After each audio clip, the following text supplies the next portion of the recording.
Глава 5. Не быть жадным – уже богатство. Не быть расточительным – доход.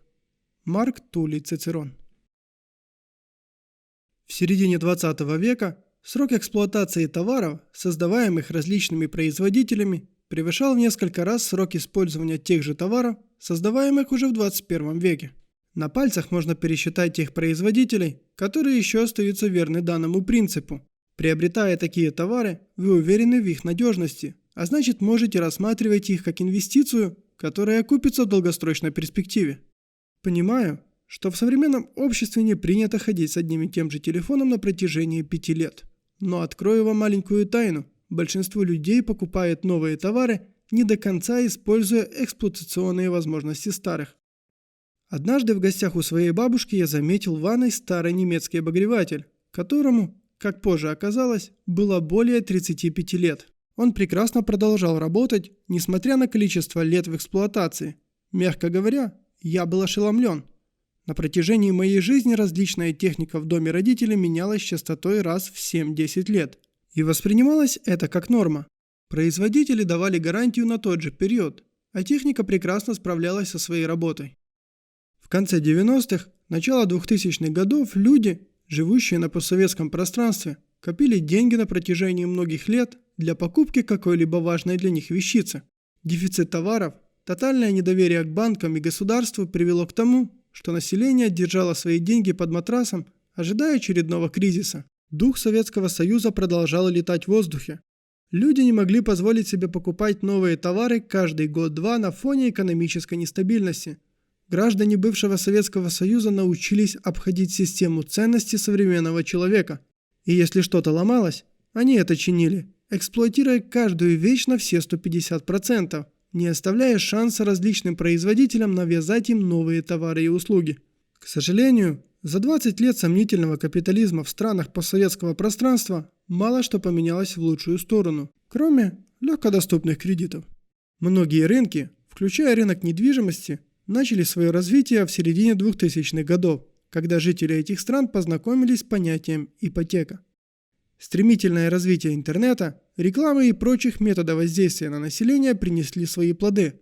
Покупательская способность населения выросла за счет так называемых горячих денег. Горячие деньги – сленг. Денежные средства – крупные массы спекулятивных краткосрочных капиталов, владельцы которых срочно перемещают их из одной области применения или из одной страны в другую с целью избежать последствий инфляции или получить более высокую прибыль от изменения валютных курсов или разницы в налогах этих стран. Основными генераторами горячих денег являются экономическая и политическая нестабильность, инфляция, валютный кризис. Горячие деньги опасны внезапностью перемещения.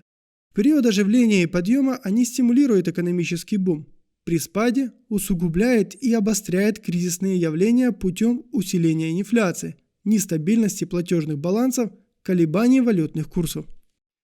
Большинство стран мира в той или иной степени испытали на себе влияние горячих денег.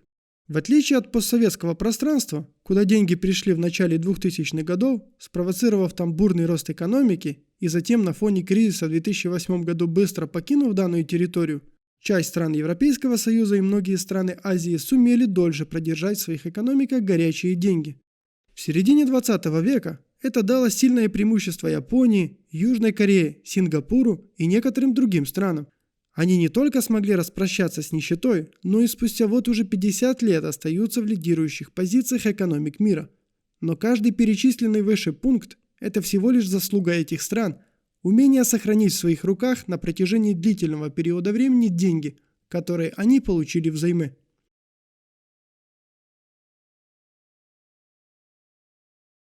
Практически каждый член цивилизованного общества живет в долг.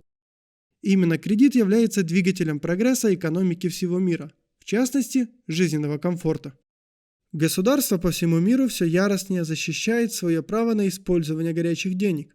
Они это делают как с помощью более жестокой внешней политики, так и внутри государства, среди своих граждан. Навязывание долговых обязательств населения собственной страны является неизбежной составляющей горячих денег. Следовательно, государственная машина не остановится ни перед чем, чтобы навязать вам новые налоги для поддержания той системы ценностей, которая комфортна тем, кто предоставляет заемные средства. Мы уже сейчас можем видеть ситуацию, при которой людям приходится брать в долг не для утешения собственных прихотей, а для оплаты различных штрафов или других обязательных государственных платежей, которых становится с каждым годом все больше. Количество тех, кто стоит в очереди кассы банка не ради покупки новой безделушки, а ради сохранения банального уровня жизни, возрастает в геометрических масштабах. Ситуация меняется настолько стремительно, что вскоре люди будут бояться выходить из дома, дабы не нарушить очередной закон, принятый политиками в их стране. Экономические санкции для населения ужесточаются, следовательно, существует возможность их несоблюдения. Делается это намеренно, на фоне незнания большинством законов собственной страны. Кредит как средство исправления любой нестандартной ситуации, где требуется денежное решение, выступает прекрасным средством для достижения меркантильных целей государства. Вам навязывают кредит даже через букву закона. Было бы весьма неплохо запретить государству за неповиновение закону взимать плату с граждан, прибегая к любой возможности решения вопроса через взятие очередного кредита. Судьи, прокуроры и следователи не обращают внимания на ваше финансовое положение. Их система ценностей даже не предусматривает этого.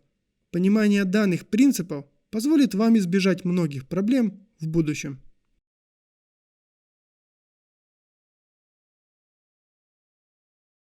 Финансовая необразованность во многих сферах деятельности населения дает возможность корпорациям и политикам неплохо наживаться. Вы часть системы, которая выстраивалась на протяжении последних 100 лет. Повлиять на нее невозможно в одиночку.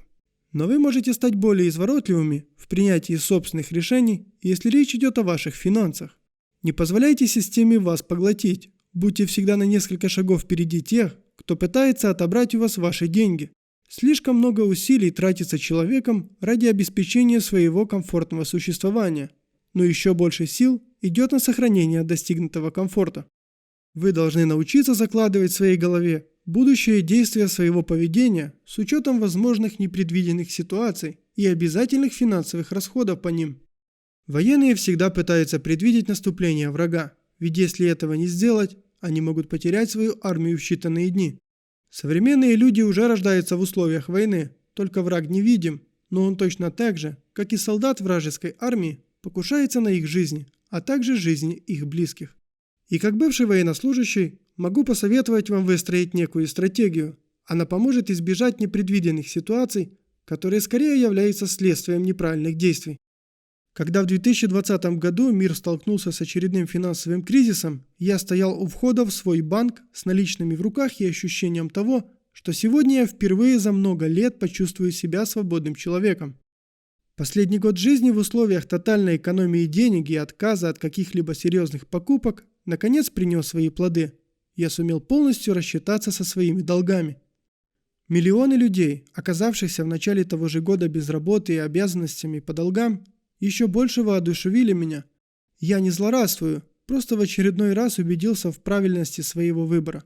Пока другие в конвульсиях думали о том, где и как добыть деньги для поддержания своего уровня жизни в условиях полной безработицы, я с гордо поднятой головой шагал навстречу новой жизни, которая наконец наполнилась всеми цветами радуги. Это была моя личная война, которая длилась 10 мучительных лет. И стратегия, которую я применил, помогла мне ее выиграть. Правда, ни почестей, ни медалей, ни даже открытки я не получил. Поздравлять людей, избавившихся от долгов, не принято в нашем обществе. А вот поздравлять с покупкой автомобиля в кредит – это пожалуйста. Надеюсь, в будущем, когда люди станут более финансово образованы, это поменяется. Я понимаю, что опыт молодого парня 30 лет вряд ли станет примером для подражания, и многие пройдут мимо моей истории, но писалась она лишь для того, чтобы открыть вам глаза на происходящее. Совершенно не важно, какая ваша задолженность – 100 тысяч или $100. Наличие любого долга уже говорит о том, что вы вступили на путь войны с банками и государством. Кто-то выигрывает большие битвы, а кто-то не в состоянии выиграть и маленькую. Каждый индивидуален в этом плане, поэтому не стоит всех чесать под одну гребенку. Но что касается стратегий, то они общепринятые для всех.